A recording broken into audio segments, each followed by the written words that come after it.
महाराष्ट्रातल्या मराठी माणसाचं हित समोर ठेवून सातत्याने शिवसेनेने एक भूमिका घेतलेली आहे। गेल्या काही महिन्यांपासून बरेच जण आम्हाला असं विचारत होते की तुमची सकारात्मक पावलं काय, आणि आम्ही प्रत्येक वेळेला सांगितलेलं होतं की महाराष्ट्र आणि मराठी माणसाचं हित आमच्यासाठी केंद्रबिंदू असेल। मराठी माणूस आणि महाराष्ट्र यांची एकजूट दाखवण्याची ही वेळ आहे, आणि म्हणून मराठीच्या प्रश्नावर लढणारे जर दोन पक्ष दोन नेते एकत्रित येत असतील तर ती सुद्धा एकजूट या अर्थाने या निमित्ताने महाराष्ट्राला बघायला मिळेल।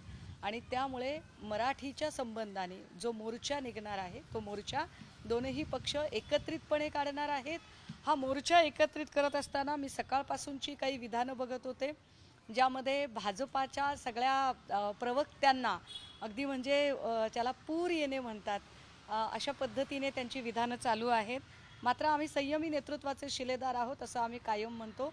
त्यामुळे प्रसाद लाड असतील किंवा आशिष शेलार असतील किंवा अजून कोणी असतील, ही सगळी मंडळी काय बोलतात याकडे आम्हाला लक्ष द्यायला काही फारसा वेळ नाही।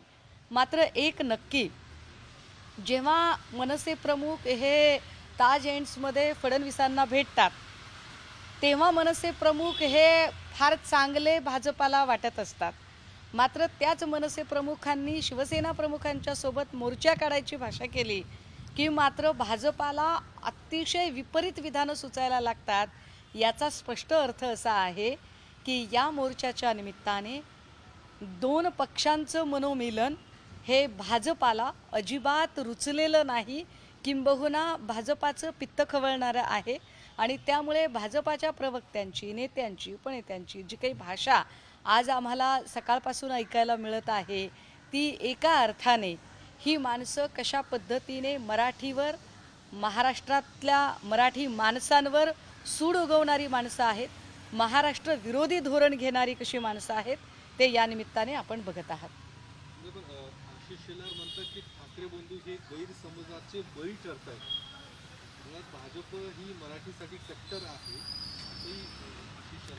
जर भाजपा मराठीसाठी कट्टर आहे तर भाजपाने मराठीसाठीचा लिखित अध्यादेश का काढला नाही?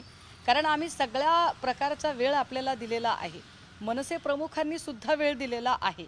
इव्हन काल सकाळी मनसे प्रमुखांच्या सोबत सरकारचे प्रतिनिधी चर्चा करायला आले त्यावेळेला त्यांनी सुद्धा तो पुरेसा वेळ दिला आणि ती बाजू समजून घेतली। मात्र ती बाजू जेव्हा पटली नाही आणि आम्हीही 2 महिन्यांपासून ज्या वेळेला त्यांना सांगतोय की तुमचा लिखित अध्यादेश कुठे आहे, तेव्हा त्या लिखित अध्यादेशामध्ये मात्र जाणीवपूर्वक फडणवीस हे खोडसाळपणा करताना दिसत आहेत। त्यांच्या या खोडसाळपणाला कंटाळूनच चिडून जाऊन काही विधी क्षेत्रात काम करणाऱ्या वकिलांनी सुद्धा फडणवीसांना या संबंधाने आपण तद्दन मुख्यमंत्री पदावर जबाबदार पदावर असतानाही खोटी माहिती देत आहात या संबंधाने त्यांना नोटीस बजावलेली आहे, हेही आपल्याला ज्ञात आहे। विशेषतः आशिष शेलार किंवा प्रसाद लाड किंवा अजून कोणी यांच्यातली मंडळी ही काय बोलतात तर मला असं वाटतं की मुळात या लोकांचं शिक्षण झालेलं नाही। यांना मराठी भाषा आणि मराठी भाषा कशा पद्धतीने अभ्यासक्रमात येते त्याचा नेमका प्रोफॉर्म काय असतो, त्याची कार्यपद्धती, त्याचा आकृतिबंध काय असतो हाच मुळात यांना कळत नाही आहे। कारण कालही मी सुधीर भाऊंचं म्हणणं एके ठिकाणी ऐकलेलं होतं आणि सुधीर भाऊ असं सांगत होते की नाही आपल्याकडे 3 भाषा आहेतच ना हो, असं नाही। 0 ते 14 वयोवर्ष वयोगटातील लहान मुलांचं एकूण मानसशास्त्र जर लक्षात घेतलं आणि त्या मानसशास्त्राचा अभ्यास केला तर कुठलीही एक भाषा ते चांगल्या पद्धतीने शिकू शकतात।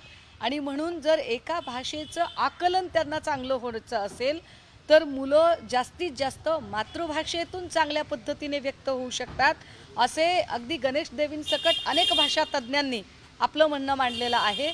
त्यामुळे भाषा तज्ज्ञांनी मांडलेलं म्हणणं, बालमानसशास्त्रज्ञांनी मांडलेलं म्हणणं या सगळ्यांचा विचार करता मुळात महाराष्ट्रात जर आपण मातृभाषेतून शिक्षण देत असू तर पुन्हा हिंदीची सक्ती का लादली जाते हा साधा प्रश्न आहे। सुधीर भाऊ मुनगंटीवार किंवा भाजपचे नेते याला एका वेगळ्या अँगलने किंवा त्याला काय म्हणता येईल की मुळात विषयाचं आकलनच नसल्यामुळे ते ज्या पद्धतीने मांडणी करत आहेत या मांडणीला काही फारसा अर्थ उरत नाही। काही दिवसापूर्वी दोन्ही पक्ष एकत्र येणार यावर चर्चा होती आणि आता मोर्चाच्या माध्यमातून ते एकत्र येत आहेत. भविष्यात कुठेतरी दोन्ही एकत्र येण्याची सगळी जी सूचना आहेत. मला वाटतंय भाजपाचं आजचं पित्त खवळलेलं त्याचं कारणच ते आहे. भाजपाच्या लोकांचा जो असा तिळपापड होत आहे त्याच्या मुळाशी असणारी मूळ कारणच ही आहेत की ज्या पद्धतीने आज ते सगळेजण विवेक हरवून व्यक्त होत आहेत. आम्ही वारंवार असं म्हटलं की पक्षीय राजकारणाच्या पलीकडे जाऊन आम्ही महाराष्ट्र आणि मराठी माणसाच्या हिताचा विचार करणारी माणसं आहोत. त्यामुळे हा मोर्चासुद्धा एकत्रित येत असताना जर विषय एकच असेल, एकाच मुद्द्यावर लढाई चालू असेल, एकाच यंत्रणेशी लढा असेल आणि साध्य काय करायचं ते साध्यसुद्धा एकच असेल तर वेगळे मोर्चे काढण्याची गरज नाही. पण ही मनोमिलनाची निश्चितपणे हा एक पहिला टप्पा असू शकतो. याला आपण सकारात्मकतेने आणि साकल्याने सुद्धा घेऊ शकतो. शेलार असंही म्हणतात की संजय राऊतांचे जे आका आहेत काँग्रेस त्यांनीच ही भाषेची त्रिसूत्री आणली असं शेलार म्हणतायत. मला वाटतं की आशिष कुरेशींना आका वगैरे शब्द जास्त आवडतात. ते स्वतः सांगतात की मैं कुरेशी हूँ वगैरे. त्यामुळे शेलार काय बोलत आहेत याकडे काही मला काही फार लक्ष द्यायला वेळ नाही आहे. मुळात आमचे आका हे किंवा आमचे ज्याला आम्ही सरसेनापती असा शब्द वापरतो, आमचे सरसेनापती हे वंदनीय बाळासाहेब आहेत. आणि बाळासाहेबांनी सांगितलेला विषय मला असं वाटतं की मोर्चाच्या निमित्ताने का होईना दोन नेते एकत्रित येणे म्हणजे वंदनीय बाळासाहेबांच्या स्वप्नातला पहिला अध्याय मूर्त स्वरूप घेत आहे असं सुद्धा म्हणायला हरकत नाही. नांदी म्हणायचे की दोन्ही ठाकरे बंधू एकत्र येण्याचे. जरी मोर्चाचं असलं तरी मनोमिलन होईल का असं वाटतं तुम्हाला? मला असं वाटतं की ज्या पद्धतीने काल दोन वेगवेगळ्या प्रेस कॉन्फरन्स झालेल्या होत्या. एक प्रेस कॉन्फरन्स मातोश्रीवर चालू असताना साधारणतः 10 ते 15 मिनिटं उशिरा दुसरी प्रेस कॉन्फरन्स ही मनसे प्रमुखांची चालू होती. दोघांनी दोन वेगवेगळ्या तारखा जाहीर केलेल्या होत्या. पण जशाही दोन तारखा आहेत म्हटल्यावर मनसे प्रमुखांनी नेते संजय राऊत साहेबांना जो फोन केला आणि संजय राऊत साहेबांनी तितक्याच सकारात्मकतेने पुन्हा एकदा पक्षप्रमुख शिवसेना प्रमुखांशी त्या संबंधाने चर्चा केली आणि कुठलेही आडेवेडे न घेता म्हणजे मनसे प्रमुखांनी जितके आडेवेडे न घेता पहिला फोन राऊत साहेबांना केला तितक्या सहृदयतेने आणि सकारात्मकतेने साकल्याने विचार करत त्याला शिवसेना पक्षप्रमुखांशी चर्चा करून प्रतिसाद देणं मला वाटतं ह्या दोघांचीही ती मानसिक तयारी निश्चितपणे दर्शवत आहे. आणि ती जर मानसिक तयारी जर मराठी माणसांच्यासाठी असेल आणि इथलं एकूण महाराष्ट्र द्रोह्यांचं आक्रमण परतवून लावण्यासाठी मागेही म्हटले होते, पक्षप्रमुखांनी सांगितलं होतं आपल्या सगळ्या माध्यमकर्मींना की आम्ही आता इथून पुढे तुम्हाला थेट बातमीच देऊ. आणि मला वाटतं की ट्विटच्या माध्यमातून पहिली बातमी राऊत साहेबांनी दिलेली आहे. ती बातमी देण्यासाठीची सकारात्मकता आम्ही दाखवलेली आहे. राहिला प्रश्न आता फडणवीस कसे रिॲक्ट करतात, कारण ज्या फडणवीसांना ताज एंड्सना मनसे प्रमुखांची भेट घेण्यात फार काय म्हणता येईल त्याला उत्साह वाटत होता ते आज मात्र निश्चितपणे अस्वस्थ असतील. त्यांच्या मनातली अस्वस्थता लपून राहणारी नसेल. ज्या पद्धतीने ताज एंड्सला फडणवीसांनी भेटण्याचा प्रयत्न केला, खरंच जर त्यांना भेटायचं असतं चर्चा करायची असती तर त्यांनी जाणीवपूर्वक ती माध्यमांना कळेल अशा पद्धतीने ती एका सार्वजनिक ठिकाणी भेट नसती घेतली. परंतु ती भेट घेणे हा मुळातच फडणवीसांचा एक राजकीय अजेंडा होता. ज्या राजकीय अजेंड्यावर त्याच वेळेला नेते संजय राऊत साहेबांनीही विधान केलेलं होतं. आणि मला वाटतं आज त्या मोर्चाच्या निमित्ताने बऱ्याच गोष्टी आपल्यासमोर स्पष्ट आहेत. यामध्ये मध्यस्थी संजय राऊत यांची खूप झाली का असं म्हणते, कारण शरद पवारांनी तर सांगितलं की संजय राऊत यांनी मध्यस्थी सगळं करण्यासाठी त्यांचं महाविकास आघाडीचे शिल्पकार सुद्धा संजय राऊत साहेबच होते हे सगळेजण मान्य करतात. त्याही वेळेला पवार साहेब असतील किंवा इकडे उद्धव साहेब असतील किंवा राहुलजी असतील या सगळ्यांशी बोलणं, या सगळ्यांशी वारंवार कोऑर्डिनेशन करणं, समन्वय साधणं हे सगळं काम हे त्याआधीही राऊत साहेबांनी केलेलं होतं. निश्चितपणे आताही मला असं वाटतं की संजय राऊत साहेब आणि मनसे प्रमुख या दोघांची चांगली मैत्री आहे. त्यामुळे ते मित्रत्वाच्या पातळीवर एकमेकांशी बोलू शकतात. एक ब्रिज त्या निमित्ताने राऊत साहेबांनी साधलेला आहे. पण आम्ही याच्या आधीही असं वारंवार सांगत होतो. जेव्हा पत्रकार आम्हाला असं विचारायचं की कोण पुढाकार घेणार, तेव्हा आमचं वारंवार म्हणणं होतं की दोघा भावांकडे एकमेकांचे नंबर आहेत. दोन्ही नेत्यांमध्ये इतकं अंतर अजिबात नाही आहे. दोघे एकमेकांना केव्हाही फोन उचलून फोन करू शकतात. मुद्दा असा आहे, खरं तर मराठी सारख्या प्रादेशिक मुद्द्यावर प्रादेशिक पक्षांनी पुढे येणं अपेक्षित आहे. जसे दोन्ही ठाकरे बंधू आले, पण मूळ ज्यांनी शिवसेना पळवली ते कुठं आहेत? दुसरी गोष्ट, शरद पवार काय करतात? शरद पवार अजूनही द्विधा मनस्थितीत दिसतात.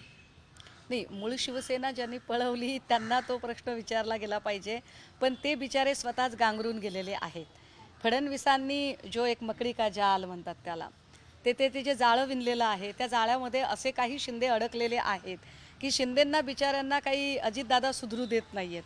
आणि त्यामुळे आता गोंधळलेल्या अवस्थेतले हे सगळे लोक, म्हणजे एक वेळ अजितदादांनी तरी खुलेपणाने स्टेटमेंट केलं की 4थीपर्यंत मराठी नको, ती 5वीपासून सुरू करा. परंतु उपमुख्यमंत्री आणि तथाकथित स्वयंघोषित विचारांचे वारसदार वगैरे blah blah blah blah blah हे जे सगळे आहेत ते मात्र या संबंधाने अजूनही मौन बाळगून आहेत. कदाचित ते अजूनही त्यांना तो श्वास घ्यायला फुरसत मिळालेली नाही.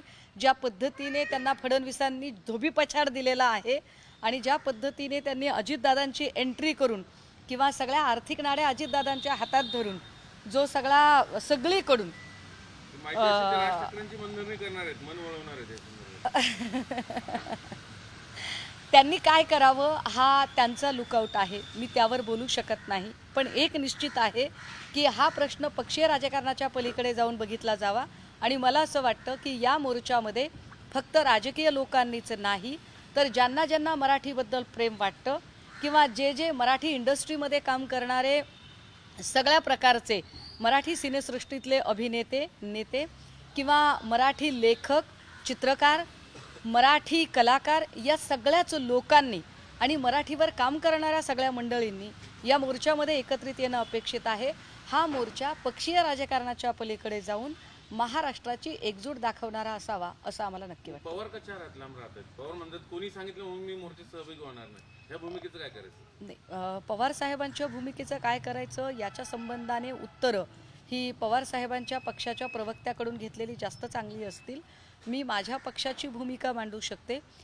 कदाचित पवार साहेबांना भूमिका मांडताना अजून काही अडचणी असू शकतील किंवा त्यांचं काही वेगळं म्हणणं असू शकेल.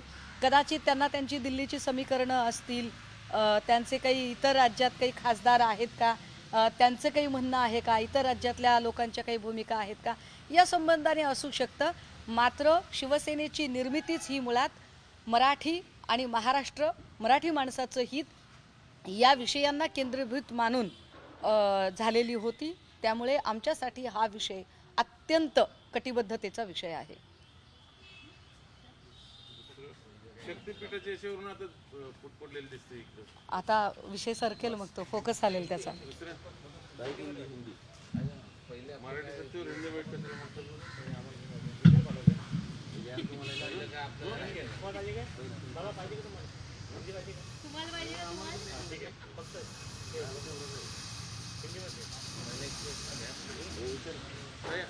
नाही, आम्ही उशिरा आलो होतो. महाराष्ट्र में शिवसेना पार्टी का निर्माण ही मराठी और मराठी मानुस के हित के लिए हुआ है. हम हिंदी का कहीं भी द्वेष करते हैं या हिंदी के प्रति किसी तरह से घृणा की भावना रखते हैं, ऐसा कतई नहीं है. किंतु किसी भी राज्य में उस राज्य की मातृभाषा उस राज्य में सिखानी चाहिए. यह मांग बड़ी ही विधायक मांग है और इसी विधायक मांग को लेकर अगर गुजरात की सरकार गुजराती भाषा प्रमाण मानती है किंतु वहाँ हिंदी की सख्ती वह नहीं करती है, तो महाराष्ट्र के मुख्यमंत्री हिंदी की सख्ती क्यों करते हैं? इतना आसान सा सवाल है. कृपया इसे किसी भी भाषा द्वेष के साथ ना जोड़ते हुए इसे हमारी अस्मिता कहा जा सकता है या इसे हमारी मातृभाषा अगर मराठी है तो कोई भी बच्चा अपनी मातृभाषा में जितनी अच्छी तरह से किसी स्थिति को, किसी वर्णन को, किसी प्रसंग को, किसी घटना को बहुत अच्छी तरह से चित्रित कर सकता है, तो हमें चाहिए कि उसे अपनी भाव भावनाएं स्पष्ट करने के लिए उसी भाषा में उसे सिखाना बड़ा ज़रूरी है। पाठ्यक्रम में मराठी होना यह हमारी सिर्फ मांग नहीं, बल्कि हमारी मातृभाषा की सराहना और हमारी मातृभाषा के प्रति हमारी कटिबद्धता है। और इसीलिए हम हिंदी जानते हैं, मानते हैं, किंतु हमारे राज्य में हमारी भाषा रहेगी, यह हमारा अधिकार है और यह हमारी विधायक मांग है जो हम रखने जा रहे हैं। और इसी मांग को लेकर पार्टी पॉलिटिक्स से परे जाकर किसी भी राजनीतिक गुटबाजियों से भी आगे जाकर सिर्फ और सिर्फ मराठी मानुष और मराठी हित, इतना ही विषय केंद्रीभूत रखते हुए आने वाली 5 तारीख को मोर्चा निकल रहा है।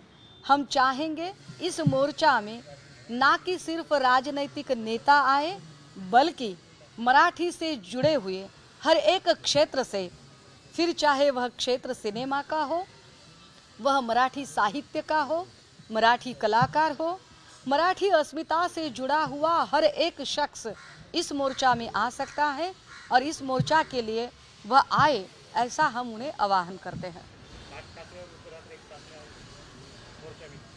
अभी सुबह इस बात पर बड़ी स्पष्टता हुई है कि दोनों पार्टियां इस बात को लेकर जो अलग अलग मोर्चे निकलने वाले थे, अगर हमारी दोनों की लड़ाई एक ही यंत्रणा के साथ है, हम एक ही मुद्दे के लिए लड़ रहे हैं और हमारा जो साध्य है वह भी एक है, तो हम फिर उसमें 2 विकल्प क्यों रखें।